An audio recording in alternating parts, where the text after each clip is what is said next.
Баршаңызға қайырлы күн достар, менің каналыма қош келдіңіздер.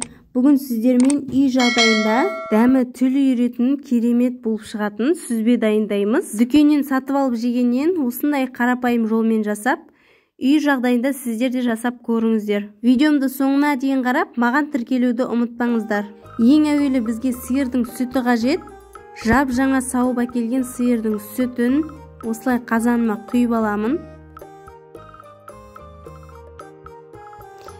Енді құйып алғаннан кейін жай отта сүтімізді қыздырып аламыз.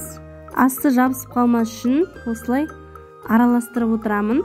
Бізге сүтті пісіру қажет емес. Осылай ысыған кезде жарты литр айранымызды аз-аздан бөліп құйып осылай араластырып отырамыз. Іртіктері пайда болғанша осылай қасықтың көмегімен қозғап араластырамыз. Сонда біздің сүтіміздің сарысуы бөлініп шығады. Сарысудың бөлінуін жылдамдату үшін қазанымыздың аузын жауып 5-10 минут күтсек болады.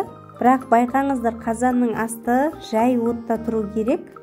Қатты қойсаңыздар сүзбеміз қатып қалуы мүмкін. Енді дайын болған сүзбемізді қазанымыздың астын сөндіріп, осылай дайындап қойған қалтама сүзіп аламын.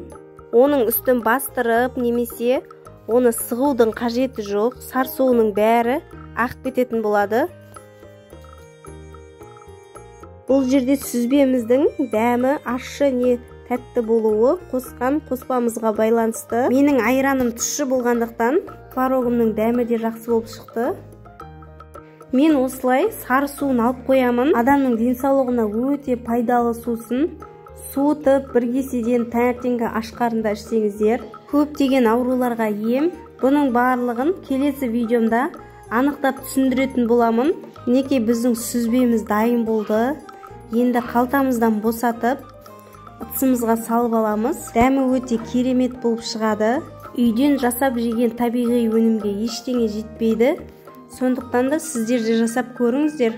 Өте қарапайым, ешқандай қиындығы жоқ. Барлық тағам түрін үйден дайындағанды ұнатамын. Видеомды соңына дейін қарағандарыңызға рахмет. Ұнаса лайк басып пікір қалдыруды ұмытпаңыздар.